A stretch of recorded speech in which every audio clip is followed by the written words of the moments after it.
आणि मुंबईमध्ये अनेक ठिकाणी ईडीची छापेमारी सुरू आहे। हिरानंदानी ग्रुपचं मुख्यालय आणि अनेक कार्यालयांवर ईडीची छापेमारी सुरू आहे। फेमा नियमांचं उल्लंघन केल्याप्रकरणी ही कारवाई आहे। पनवेल, मलबार हिल, पवई, नरिमन पॉइंट या परिसरांमधल्या हिरानंदानींच्या कार्यालयावर ईडीने छापेमारी केली आहे। या सगळ्याचा आढावा घेतला आमचे प्रतिनिधी विनायक पाटील यांनी। ईडीच्या माध्यमातून आहे ते मोठ्या प्रमाणामध्ये छापेमारी करण्यात आलेली आहे। देशभरात ही छापेमारी करण्यात आली असतानाच या ठिकाणच्या हिरानंदानी कार्यालयावरती ही छापेमारी करण्यात आलेली आहे। मुंबईमध्ये साधारण 4 कार्यालय आहेत हिरानंदानीचे, त्या 4 कार्यालयामध्ये ही छापेमारी करण्यात आलेली आहे।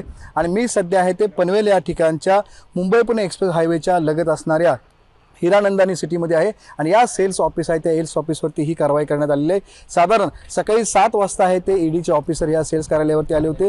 या ठिकाणी चौकशी चालू आहे आणि या चौकशीमध्ये जवळपास 7 ते 8 तास झालं ही चौकशी चालू आहे।